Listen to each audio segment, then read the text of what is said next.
मिन्नत एक हसास, तख्लीकी सोच रखने वाली लड़की है जो छोटे छोटे लम्हों में खुशी तलाश करती है। मुराद एक हंसमुख, निडर और ख्वाबों को हकीकत बनाने वाला लड़का है। दोनों बचपन के बेहतरीन दोस्त थे, एक दूसरे के दुख सुख के साथी।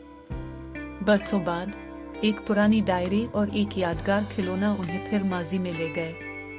मिन्नत और मुराद अक्सर अपनी छत पर छोटा सा जहान बनाया करते थे। ये पुरानी चादर से खैमा, तकिए के कले और सितारों के नीचे ख्वाबों की बातें। मिन्नत ख्वाबों की मलिका बुनती और मुराद इसका मुहाफिज। यही वो लम्हे थे जब इन्होंने एक दूसरे पर भरोसा करना सीखा। बारिश का दिन, गली में पानी और बच्चों की आवाजें। मिन्नत ने कागज की कश्ती बनाई और मुराद ने इस पर इन दोनों का नाम लिखा, दोस्ती हमेशा रहेगी। कश्ती तो बह गई, मगर वो वदा उनके दिलों में हमेशा के लिए ठहर गया। एक दिन मुराद का वालिद तबादले पर दूसरे शहर चले गए। स्कूल का आखिरी दिन, दोनों ने एक दूसरे को तोहफा दिया। मिन्नत ने मुराद को अपनी पसंदीदा रंगीन पेंसिल दी और मुराद ने इसे अपनी लकड़ी की छोटी कार पे कहा, जब हम बड़े होंगे दोबारा मिलेंगे, इसी कार पर बैठकर कहीं दूर चलेंगे।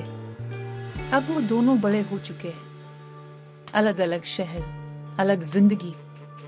मगर एक दिन मिन्नत को वही लकड़ी की कार मिलती है जो मुराद ने दी थी। वो फौरन मुराद को खत लिखती है। खत में सिर्फ एक जुमला, तुमने कहा था दौड़ चलेंगे, अब वक्त आ गया है।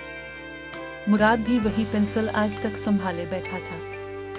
बचपन का आम का दरख्त आज भी मोहल्ले में खड़ा है। दोनों वहां पहुंचते हैं, उसी दरख्त के नीचे बैठकर हंसते हैं, रोते हैं और वो तमाम यादें बांटते हैं जिन्होंने उन्हें आज का मिन्नत और मुराद बनाया। बचपन की यादें सिर्फ यादें नहीं होती, वो बुनियाद होती हैं दोस्ती की, खुलूस की और असल इंसानियत की। मिन्नत और मुराद जैसे किरदार हमें सिखाते हैं कि वक्त बदल जाता है, लेकिन सच्चे रिश्ते और यादें कभी नहीं। अगर आपको वीडियो पसंद आई हो तो लाइक और शेयर जरूर करें और नई दिलचस्प कहानियां देखने के लिए चैनल को सब्सक्राइब करना मत भूलें। अल्लाह हाफिज।